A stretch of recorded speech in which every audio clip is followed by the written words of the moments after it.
Dorit and I Honey, went you were to a total blows. to me. Damn!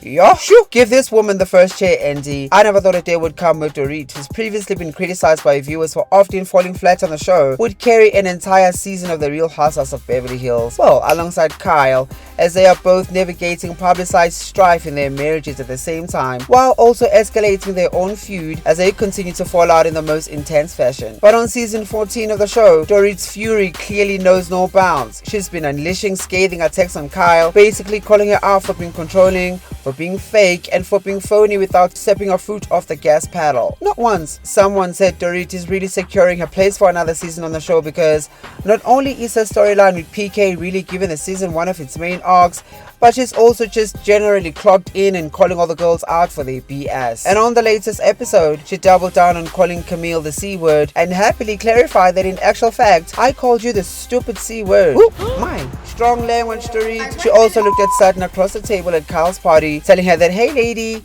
we've had this conversation already, that you yell quite a bit, and in this era of my life, I simply won't stand for it.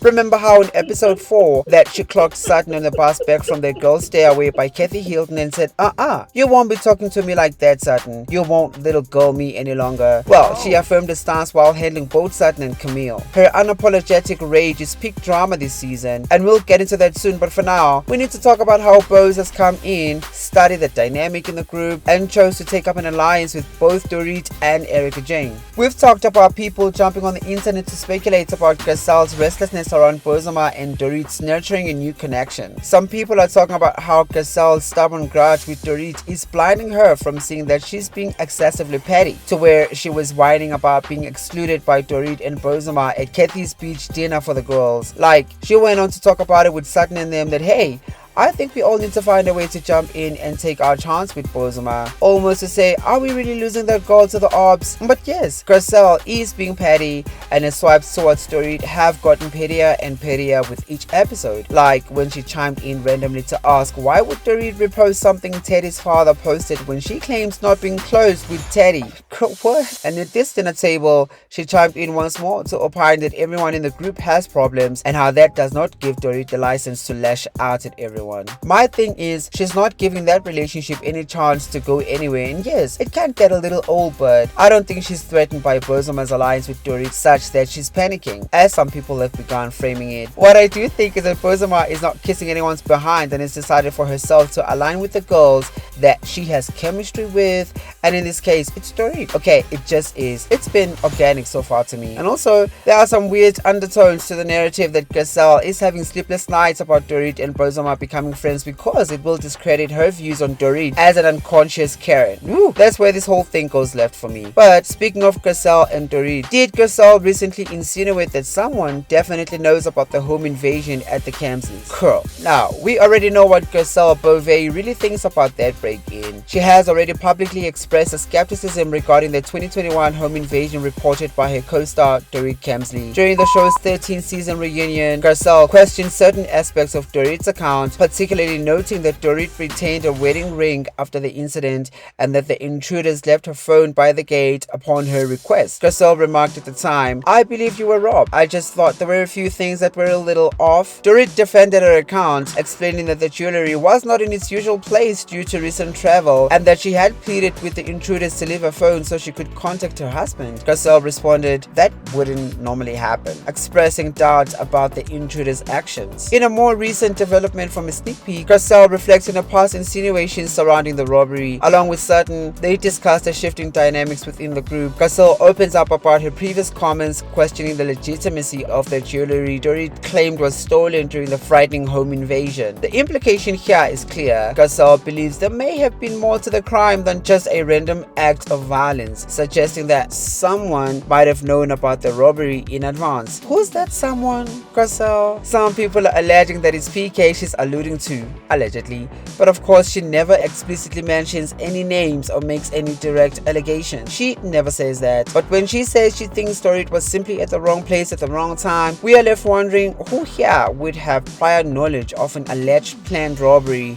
according to all the chatter on the internet. Okay, now back to Dorit. Her simmering storyline is no coincidence. She admitted herself after Sutton's nasty swipe telling her, "You aren't angry at me. You are angry at your life that is going up in flames," essentially. You're angry at your life.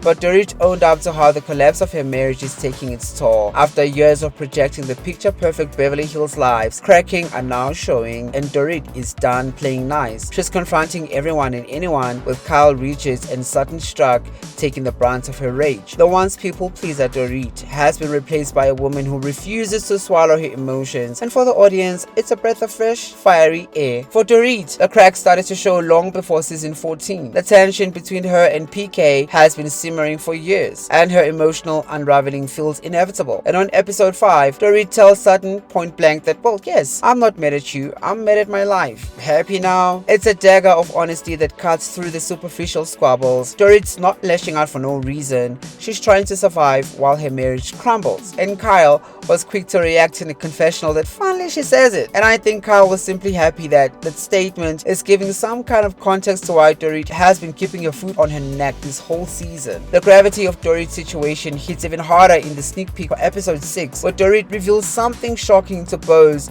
that in therapy, PK dropped the D word, divorce. Now, for years, the couple has danced around the issues, projecting a united front. Now that the word divorce has been spoken out loud, it feels like there's no turning back. Dorit's admission is heartbreaking for me, but it explains the fury she's been unleashing on her castmates. Her life is unraveling, and she's grasping for control wherever she can find it. And it's crazy the speed at which this whole thing is happening, because on episode 1, PK says we communicate way too much. 5 times a day is too much, and I won't maintain that, since we need to cut out the codependency on our journey to figuring this whole thing out. A few episodes later, we are now finding out that they've not spoken a word to each other in 2 weeks. That, along with the fact that the last time we saw them filming a Heartfelt together, PK was talking about his new jacket and how he's working out to get back in shape now that he is a single man. Dorit was shocked back then too, that he's now identifying as a single man so soon already. Now let's move on to Sutton,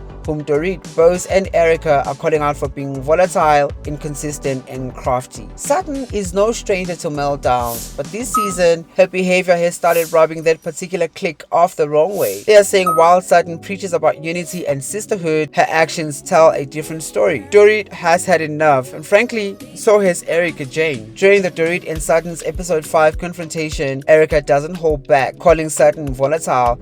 You want sisterhood until you don't get your way, and then you're a wreck. Shoo, it's hard to argue. Sutton's duality has been displayed all season. This isn't new for Sutton. She often oscillates between moments of vulnerability and then outbursts of aggression. One moment, she's the kumbaya queen. The next, she's cutting people to shreds. Fans are split on the matter, some saying Sutton's chaos is necessary, while others find her hypocrisy exhausting. Adding to Sutton's woes is her alliance with Garcelle, who's currently caught up in her own messy dynamic with Dorit. Garcelle's been a fan favorite for her sharp wit and no-nonsense attitude, but this season, her critiques of Dorit are verging on harsh, some people think. Her comments about Dorit's home invasion and insinuations have cast a shadow over her truth-teller persona. To make matters worse, Garcelle seems visibly irritated by Dorit's budding alliance with Bozoma St. John, the group's newest power player. During episode 4, Garcelle openly questioned why Bozoma and Dorit didn't involve the rest of the group in their conversation.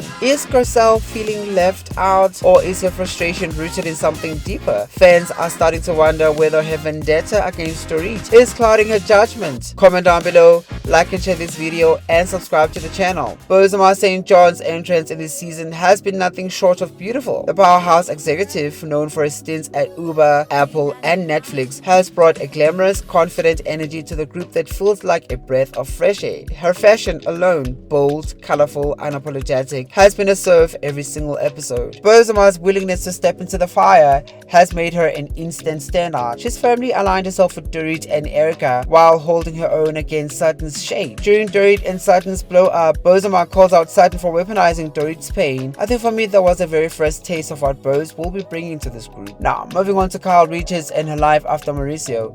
Kyle's storyline this episode has been quieter than Dorit's, but no less significant. After 27 years of marriage, Kyle is navigating life without Mauricio, and it's been a journey of self-discovery. Her first party of the season, held without Mauricio, who typically helps and fixes things around the house, felt like a symbolic step into her new independence. But Kyle's tension with Dorit has overshadowed much of her story. Dorit's accusations of Kyle being fake and controlling have clearly hit a nerve. Kyle, who prides herself on being the group's peacemaker, is struggling to maintain her composure as Dorit continues calling her out. I'm glad the pair was able to start their journey of patching things up on the previous episode, but it remains to be seen how long that will last. Season 14 of The Real Housewives of Beverly Hills has been a roller coaster of emotions. Dorit Kemsley's unraveling has sparked a chain reaction, Kyle's composure is cracking, Sutton's volatility is being exposed, and Garcelle's alliance is up in question. Meanwhile, Bozoma St. John has emerged as the season's up-and-coming MVP, bringing a much-needed jolt of energy and effortlessly aligning herself with Dorit and Erica. With rumors swirling, alliances shifting,